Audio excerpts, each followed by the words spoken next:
of.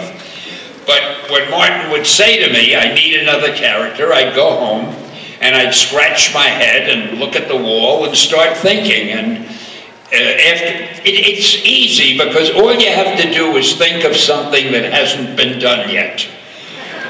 Once you do that, you've got your character, right? So that's the secret.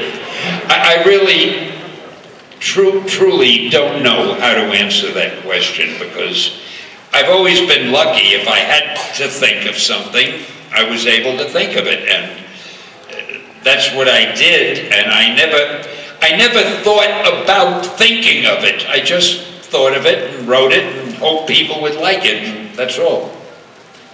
Thank you. I wish there was a more profound answer I could give you. Hi, I was just wondering, of all the characters you made, I was just wondering which one you are mostly like. Which one is my favorite character that I've done? No, sorry. I mean, which one are they like the most? Are you similar to? Oh, which am I similar to? Yeah. Oh, I have the best qualities of all of them.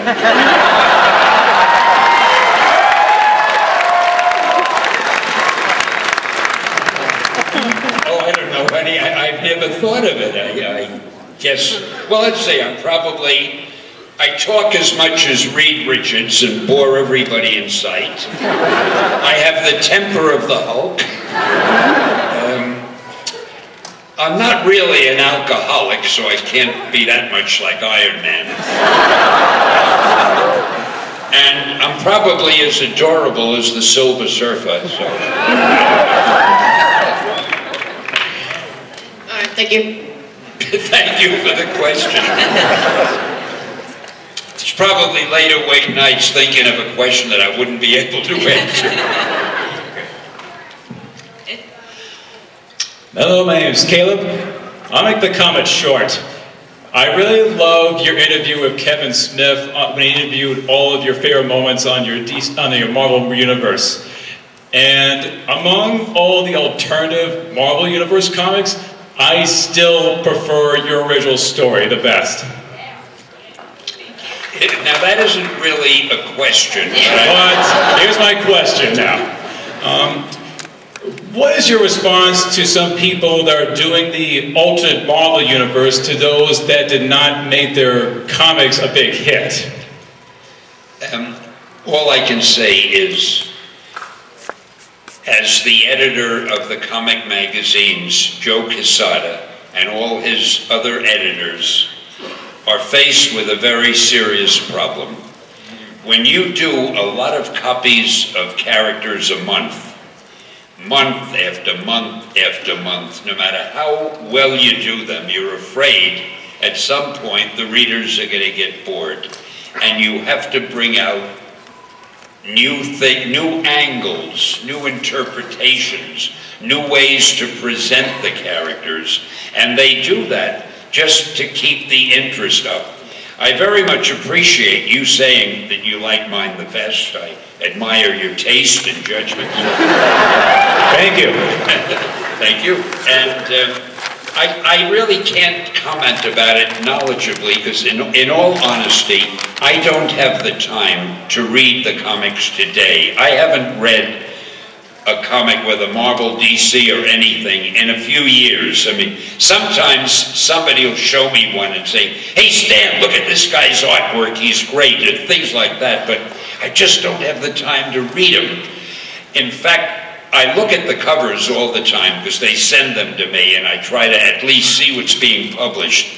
And it's a funny feeling. There are always the names of the artists and the writers on the cover, and they're all names that I don't know. And years ago, I knew everybody in the business, and now they're all strange names. And again, I'm off the track. I'm not answering your question, but again, I admire your judgment. Thanks a lot. I appreciate it. It's an honor to see you here, Mr. Stan. Hello, my name is Mary. I was just wondering, what was your initial reaction to having some of your comic book characters made into live-action films? To have them turned into live-action films? I was thrilled, I really was, and those live-action films have absolutely changed the industry. They've changed the world of entertainment. And DC is just as responsible as we, with their first Superman movie, with their Batman movies.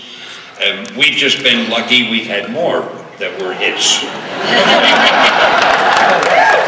But somehow or other, take a convention, take a comic book convention like this.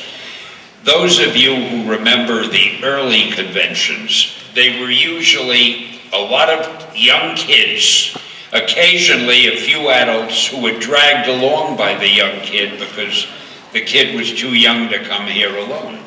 Now you come to one of these conventions and they're all adults. There's occasionally a kid that the adult brings with him because he couldn't find a babysitter. So it's totally reversed itself.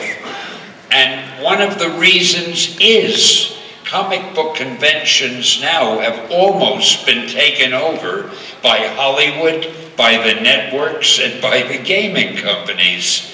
So, again, I forgot what the question. That was a goddamn question.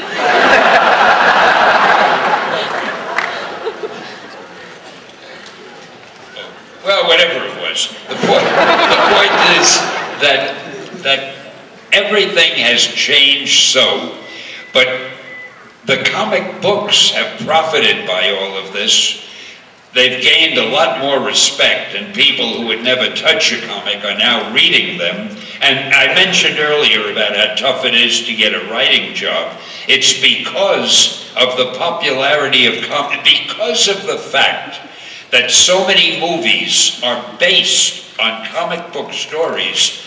That's the reason that so many professional writers, novelists and TV writers and so forth, want to write comics. They figure, boy, I'll write a comic book, it'll be good, MGM will see it, or Disney or Warner Brothers that want to make a movie out of it. It's easier than writing a whole script and having to show it to somebody. So the movies have changed the entertainment world. And it's all originally because of the comics, and I hope I've answered your question. I think I've been very profound about the whole thing. Yeah, you have. And I also think you have a really brilliant mind and you're a genius. I missed the last phrase and I think I should have heard it. Oh, I knew I should have heard it. Thank you. Thank you very much.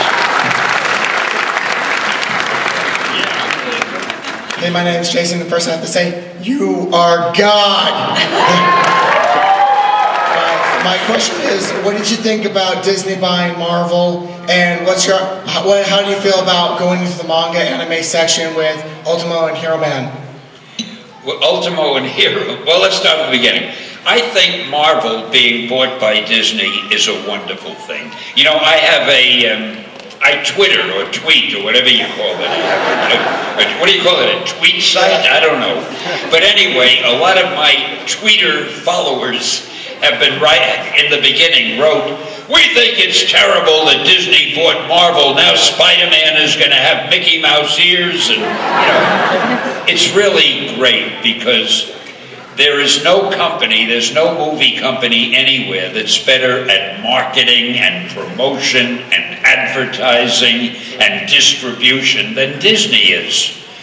There's no comic book company, as far as I'm concerned, that's better at doing great stories than Marvel. So Disney isn't going to interfere with Marvel. Marvel is working autonomously, just as they ever did.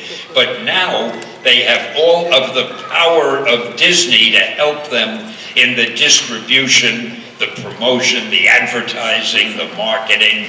But the guys at Disney, they're brilliant, they're intelligent, they're not going to mess with a good thing, they're not going to change what Marvel does. So it's a perfect situation, it's a perfect marriage. And because of that, I think the Marvel movies will be even more successful than they've been in the past. Was there a second part to that?